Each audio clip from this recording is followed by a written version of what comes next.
So as I reported, Little Liam Post has been set free. The Obama-appointed judge Fred Beery granted Liam and his dad, Adrian Cojanos Arias's emergency request for habeas corpus relief today. And in his pleading, the judge, who's known for various speeches, reminded the government of their ignorance of a historical document called the Declaration of Independence. It says 33-year-old, wow, Thomas Jefferson enumerated grievances against a would-be authoritarian king. Yeah, that's a strict one. He said he has sent his swarms of officers to harass our people. He has excited domestic insurrection amongst us, for quartering large bodies of armed troops amongst us. He has kept among us in times of peace standing armies without the consent of our legislature. We, the people, hearing echoes of that history. Yes, Judge Beery. And then there was this pesky inconvenience called the Fourth Amendment, the right of people to secure their persons, houses, papers, and effects against unreasonable searches and seizures shall not be violated, and no warrants shall issue but upon probable cause, supported by oath of affirmation, and particularly prescribing the place to be searched and persons to be seized. And he says that this man and his kid were Fourth Amendment rights are violated. If you hear any MAGAs in a while, or any errant Trump supporters or MAGAs, a lot of the older ones, the Republicans in Congress, the ones that are in his cabinet, they are very much aware that what they're doing is lawless and cruel. These are why they have sense, and before they sold their souls to be part of Trump's cult, they had spoke out against this and warned us. Marco Rubio, Pete Hegseth, even him, Tulsi Gabbard, Kristi Noem, all of them, RFK Jr., remember he was running against, they all said Donald Trump is on one. So they know what they're doing, and they know what they're doing is cruel. And this regime is cruel. They've lost the plot. I have a video coming down the pike that I've already actually scripted, and I working on editing, producing. I'm trying to get it out. But in it is going to go through a lot of different cases. And I'm going to give you another specific example of children. And I've said before, if you follow me, I'm JJ Legal. I'm in the dockets. And I called out at one point, they tried to round up a bunch of Guatemalan and Honduran kids, lie and say that the countries said they wanted them back, the parents say they wanted them back, and the kids say they wanted them back. Total lie to the judges, like try to remove them until they got caught. When they went to the court, they said, yeah, the parents want them back. They want to go back. So, of course, the lawyers representing the migrant children were like, that's not it. I have a video I'm going to release, especially specifically about these kids, and relates to Anne Frank and the criticism that Governor Tim Walz of Minnesota have been getting from people saying that it's offensive for him to align or make these cases similar to Anne Frank. And I'm going to say, no, no, no. I mean, I understand Anne Frank's, she had a tragic and, somber, horrible end. Terrible time in history. That is true. There's no making light of that. But there's nothing wrong with saying the sentiments that Anne experienced while she was hiding in that attic and writing in her diary is akin to some of the sentiments. And we can see the parallels on people. Emotion, the human emotions, when they're parallels, we need to draw them because we need to remind people. Because I think folks are easy to dehumanize people because they say they're not like us. So if you have empathy for what Anne was dealing with, you can relate to what Anne could deal with. Why can't you have sympathy for if someone else who's a child who doesn't look like you, not from the same religion, is experiencing the same thing? The horrors and the pain that Anne felt, that these children are feeling because of this administration, are parallel. And if you can't see the rest, then there's something wrong with you. You're just racist, sexist, xenophobic, and just a horrible person. I said it, and I stand up with that. I stand by that.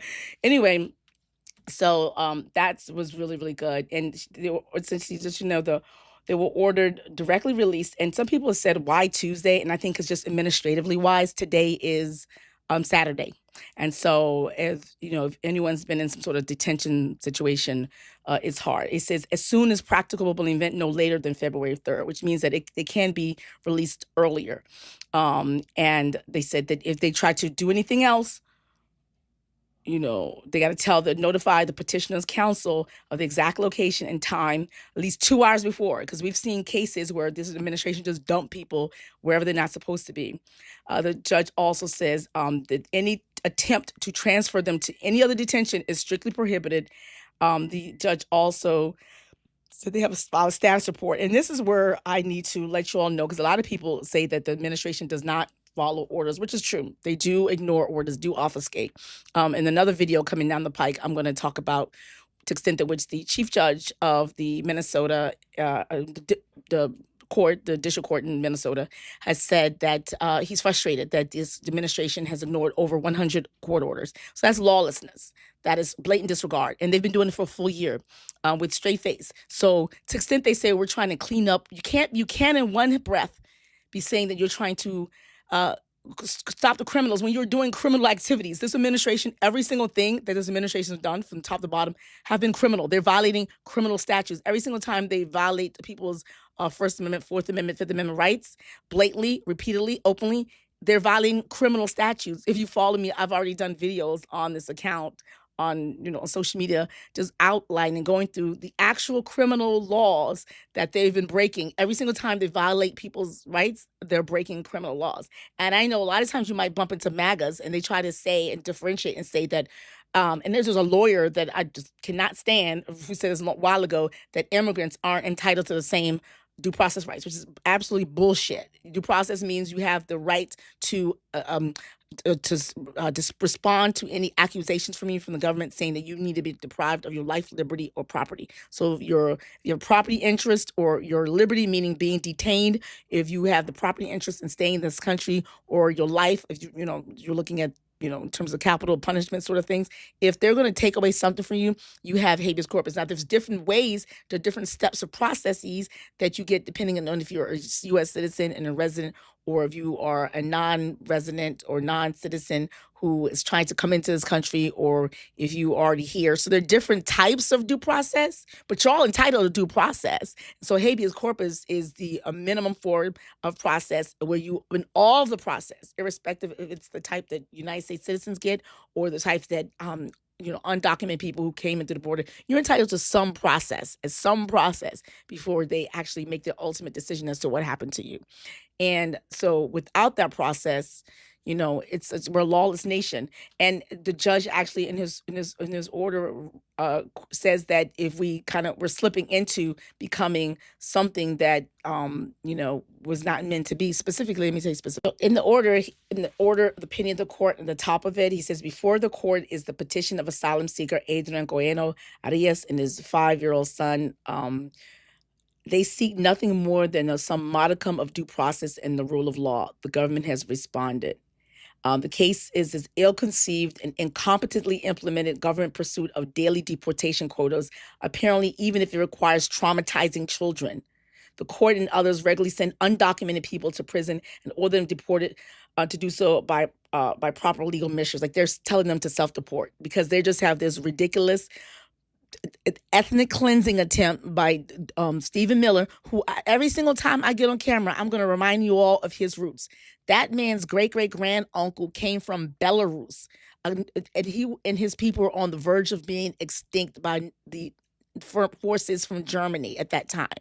And they were on their way to their village, and his great-great-uncle was smart enough and had enough resources to hop on a bus or a plane, hop on a boat and float his way over here. And when he came over, he settled, he did well. And then after he settled, got a job, he did chain migration, something I'm sure Stephen Miller hates, to allow Steve Miller's great-great-great-great-grandparents to be able to come here and eventually settle. When Stephen Miller and his family were there, his uncle, David, mentioned that the uncle came out against Stephen when he was Donald Trump's henchman, his first term. His uncle reminded Stephen that when our family was up, they used to say that our family is clannish. They used to be mad at our family for not speaking English, and they used to say that we're greedy. They used to say all these stuff. They call us criminal because they lived amongst the Jews. The Jews were actually treated really badly in the United States. So all the stuff you say, Stephen, about these migrants, these people that are new, and you're trying to get rid of them, and you're talking about the countries where they came from. Where is the country that you came from? You little peewee German. So you came from the same thing, and his grandmother or whatever, I think what it was, didn't speak a lick of English for a full year. So when he talks, they talk about they're not assimilating. Your great-grandmother didn't assimilate. Anyway, that's all I have for you. So that's great news. JJ Legal, each one teach one. If you like this, share this video so more people can know. Head over to jjlegal.com so you can see other ways to support me, including getting my free Trump Survivor Kit, my merch, my Know Your Rights cards, and you can buy me a cup of coffee, something as simple that would help sustain my work here so I can do this work for you and get more people to see the truth and more people to often, and whenever you can't, cite Pee-wee German's ancestral history as a member of a immigrant community himself. That's all you can do.